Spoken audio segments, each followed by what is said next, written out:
Entre-temps, l'orfèvre a commencé une autre affaire. Il s'est mis à prêter son or en demandant des intérêts. Comme les reçus devenaient de plus en plus acceptés à titre de paiement, les emprunteurs ont demandé leur emprunt sous cette forme. Et comme l'industrie prenait de l'expansion, de plus en plus de gens ont demandé des prêts à l'orfèvre.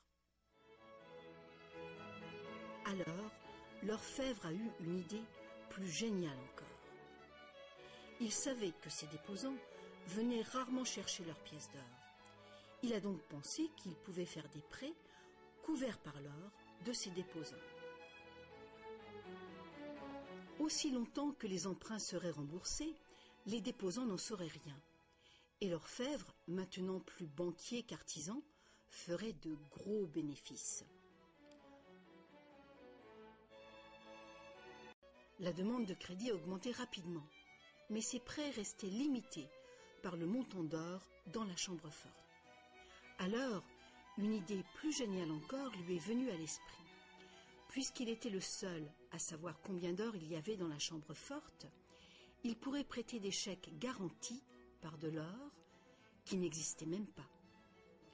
Aussi longtemps que les déposants ne viendraient pas tous en même temps réclamer leur or, personne ne le saurait. L'idée que le banquier puisse créer de l'argent à partir de rien était trop outrageuse. Longtemps, personne n'a rien soupçonné. Mais le pouvoir d'inventer de l'argent est monté à la tête du banquier. Bientôt, l'importance des prêts et l'opulence du banquier ont déclenché de nouveaux soupçons. Certains emprunteurs ont demandé de l'or véritable plutôt que des chèques, et les rumeurs ont monté. Plusieurs déposants fortunés sont venus réclamer leur or. La fin du jeu était proche. Une foule de gens, brandissant des chèques, se sont rassemblés devant les portes closes de la banque. Hélas, le banquier n'avait pas assez d'or pour couvrir tout l'argent papier qu'il avait émis. Pour la première fois, il y avait une ruée sur la banque. Et c'est un phénomène qui épouvante tous les banquiers. Ce phénomène de retrait massif a ruiné des banques individuelles et a endommagé la confiance du public envers les banquiers.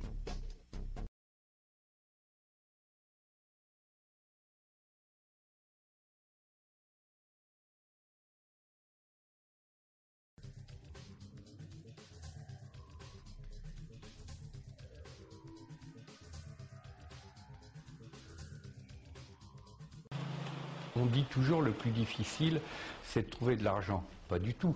L'humanité a vécu pendant des centaines de milliers d'années sans argent et c'est pas pour ça que le processus de l'évolution s'est arrêté.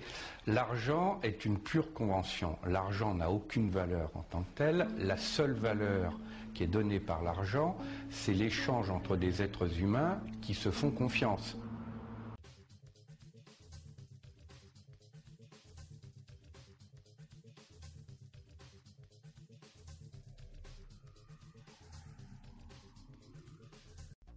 Il aurait été simple alors d'interdire cette pratique de créer de l'argent à partir de zéro.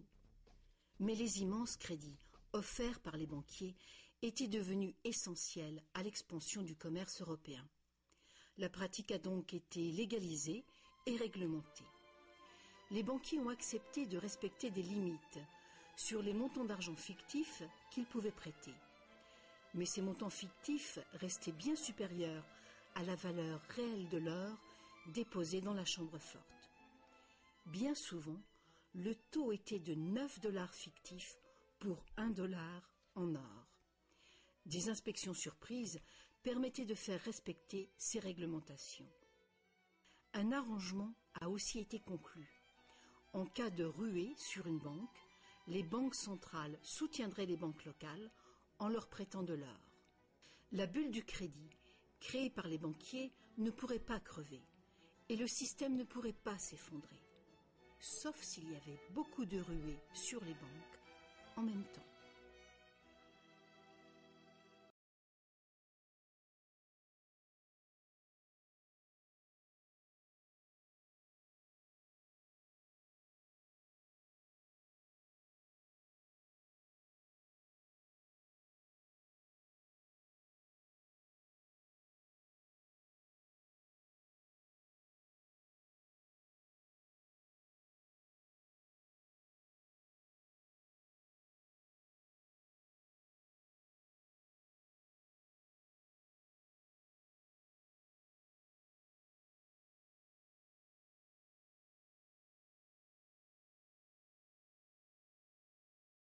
And then what happens if we move over here into a slump or a depression, not because anyone doesn't want to work, not because people want to lose their homes, but because there is not enough units of exchange in circulation for the economic activity to go on that allows them to earn the money to pay back the loans.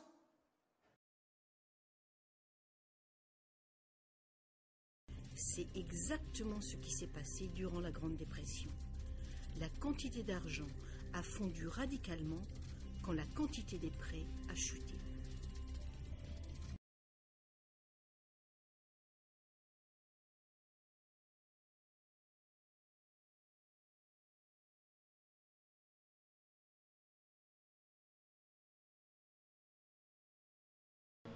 Leur monnaie est aujourd'hui la valeur de référence, comme l'or autrefois. Pourtant, comme toutes les monnaies, celle-ci n'est rien d'autre que du papier. La réalité, c'est que depuis 1971, époque où le dollar a été détaché, découplé d'une quelconque valeur métallique, c'était l'or à l'époque, 25, on se souvient du dollar, 25 dollars, 25 onces d'or. Depuis cette époque-là, toutes les monnaies du monde sont découplées d'une contre-valeur métallique. Enfin, toutes les monnaies du monde libre, quelles qu'elles soient, sont découplées d'une valeur métallique. C'est-à-dire qu'en fait, l'or est devenu une marchandise comme les autres, qui se traite sur les marchés comme les autres, mais il n'y a plus aucune monnaie qui est gagée sur l'or. Si c'est une banque qui crée la monnaie, alors votre confiance est placée dans leur habileté à garder la valeur de cette monnaie à un niveau acceptable par tous.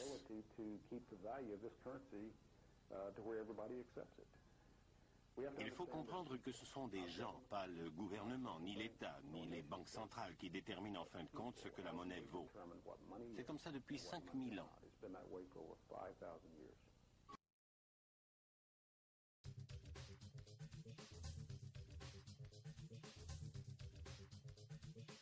Petit à petit, le système de réserve fractionnelle, soutenu par une banque centrale, est devenu le système monétaire dominant dans le monde. Et la fraction d'or qui garantissait l'argent créé par le processus de dette est progressivement arrivée à zéro. La nature même de l'argent a changé.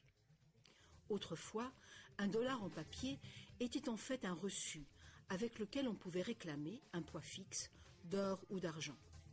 Actuellement, un dollar papier ou un dollar numérique peut uniquement être échangé pour un autre dollar papier ou un autre dollar numérique.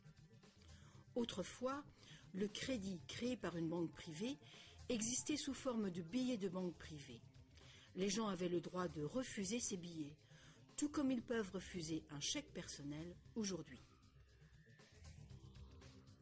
À présent, le crédit créé par une banque privée est légalement convertible en devises fiduciaires émises par le gouvernement, comme les dollars, les livres sterling ou les euros. Les devises fiduciaires sont des devises créées par un décret gouvernemental. Des lois en font la monnaie que les citoyens doivent accepter pour paiement. Alors la question subsiste. Si les gouvernements et les banques peuvent tout simplement créer de l'argent, combien y a-t-il d'argent dans le monde? Autrefois, le montant total d'argent était limité par les quantités physiques des éléments utilisés comme garantie. Par exemple, pour créer plus d'argent basé sur l'or, il fallait trouver davantage d'or.